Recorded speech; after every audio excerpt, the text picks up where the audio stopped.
Ramesses I and the Egyptian moon flight. Yes, yes. The helicopter glyph found at the Temple of Abydos is an interesting script. It shows us helicopters. It shows us, in a sense, airplanes. And this glyph is related to the ancient ruler of the Nile Valley called Ramesses I. Yes, Ramesses I and the Egyptian flight to the moon. There's considerable information that we have about Ramesses I, and some of this information is contradictory. But what we do know is that he was one of the first unifiers of Egypt. That he, in a sense, was about to bring Egypt back into a very important power. You know, we find so much evidence. We find, in a sense, the fact that the Nile Valley is mentioned in ancient Indian records. But the most important evidence we have is from the emerald tablets of Thoth the Atlantean. In tablet 5, we read, deep beneath the rocks, I buried my spaceship, waiting the time for man might be free. Over the spaceship erected a marker in the form of a lion, yet like unto man. There neath the image rests yet my spaceship, forth to be brought shall arise. Yes, yes, yes. We even see in the emerald tablets the Egyptians had this technology. In this film, what we're going to talk about is the Egyptian flight to the moon. We're going to look at the Indian evidence from the Rig Veda and Puranas. We're also going to look at the evidence from the Abydos, the information that talks about it. You know, archaeologists have found bird models, and these bird models show that the Egyptians had a great understanding of aeronautics. It shows, in a sense, this bird model from Saqqara. It shows that the Egyptians about knew about flight, and in a sense, it lets us know, in a sense, that they had this aeronautical mindset that is unbelievable today. You know, the Nile Valley is mentioned in the Rig Veda. This Nile Valley mentioned in the Rig Veda shows that much of the literature that we think about that's about ancient India, the Puranas, the Vedas, this literature is really about, in a sense, the Nile Valley. Yes, they're talking about the Nile Valley, you know. And what they found is Dr. Srinivasan has written several books and articles that explain that the reason many localities were not found in India is because of the fact that these places mentioned in the Rig Veda, the Pali, and other literature is really talking about the Indus Valley. But not just the Indus Valley, but they're talking about the Nile Valley, the ancient Nile Valley, near the river Hapi. This is where these rulers lived. Dr. Srinivasan noticed that in ancient Indian texts, the Nile Valley was called Kushtravipa, or Kushland. This is a map of Kushtravipa. Look, look, look. She lets us know, in a sense, that in the Pali literature, the Purana literature, this area is called Kusha. And the southern Nubia and Upper Kush, the Puranas in northern Nubia. Look, look. These Puranic texts, these Pali texts are talking about the Nihisi. But the main text that I want to talk about is Ramesses I. Yes, Ramesses I. He's mentioned as Rama in the ancient Indian literature. He is one of the greatest, rulers in the ancient Indian literature, one of the greatest ancient texts. In Egyptian, his name was Minpeti-Ra, which means eternal is the strength of Ra. I've already talked often about evidence that shows that the people in Lower Egypt, where Ramesses I came from, were Cushites. But the interesting thing is that we find considerable information in the Ramayana about aircraft. This aircraft is called, in a sense, the Vimanas, or the astral plane. Much of this literature about these ancient Nile Valley rockets is written in the various Puranas. You know, one of the mentions there, they talk about how, in a sense, Rama had to go fight Ravana. And Ravana was the leader of the serpents.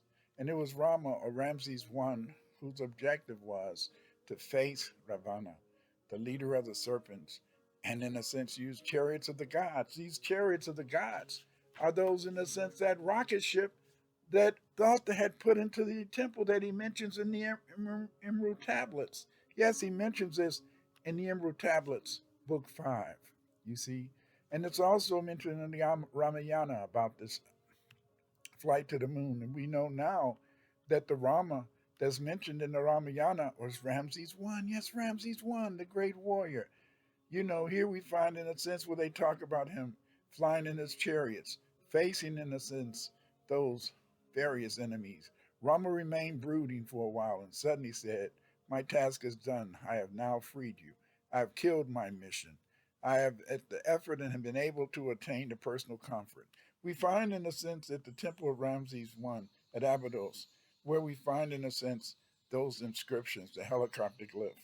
This helicopter glyph, as you can see, shows helicopters, spaceships, rockets. It shows all of this information. It proves that the Egyptian had it. Look at this helicopter glyph. We see the helicopters, we see the planes, we see a spaceship. And these, in a sense, are all mentioned as part of the resources that Ramesses I had at his disposal to fight Ravana. Yes, yes, he had these ships to fight Ravana. We know, in a sense, now that it's not just the evidence that comes from the Abydos Egyptian birds that show their great technology. We also know, by the simple fact that Thoth, in his emerald tablets, had told us that he had, in a sense, a very special spaceship that he hid in a pyramid. The helicopter glyph is important because the helicopter glyph mentions three rulers. It is a polysemy text that has three meanings. One, Ramesses I, he who used airplanes to protect us. Ramesses II, who also unify us. Some people try to claim that they are the bow and arrow. No, they're not. They're not. They're not. You see, look at this helicopter glyph. Look, in a sense, where we see the name of Ramses. Yes, Ramses I is mentioned in the name glyph. Here you can see it very carefully. The name glyph is a palimpsest that shows the names of three kings, Seti I, Ramses I, and Ramses II. We can see the throne name of Ramses I in one name glyph before the helicopter glyph. Yes, yes, yes, we have the evidence. The helicopter glyph is a polysemy text that has three meanings. Ramses I, the protector of Kemet, king of Upper and Lower Egypt, who used airplanes, helicopters, aircraft to repulse the 9 enemies. That's what it says. We also know that there was an Apollo 20 flight. This Apollo 20 flight is quite interesting because when they landed on the moon, they allegedly found, in a sense, a spacecraft. And this spacecraft, in a sense, was piloted by the figure in this moon. It's very interesting that Apollo 15, they show evidence of this spacecraft so that we know that this is authentic. But the interesting thing is that this moon ship looks exactly like the Egyptian spacecraft. You see, in summary, there is all this evidence that shows that, in a sense, Ramses I went to the moon. These Egyptians had spacecraft, and this is testimony proven by, in a sense, the helicopter glyph. Look at how this example of the craft found on the moon looks exactly like, in a sense, the spacecraft that was, in a sense, there. The part of the ship was found on the moon. They call it the Mona Lisa. This shows, in a sense, that one of the first ships to the moon by the Egyptians was flown by a woman. Yes, a woman. There she is. They call it the Mona Lisa.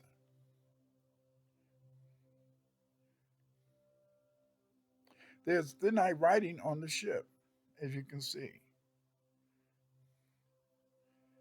This thinite writing I discuss in my books, The Dawn of Writing and Deciphering of the Text, and also African Origins.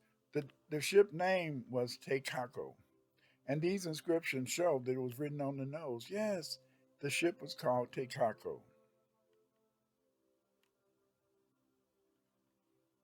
There's other writing on the ship, but it's kind of hard to really read it, so I can't really tell you what it says.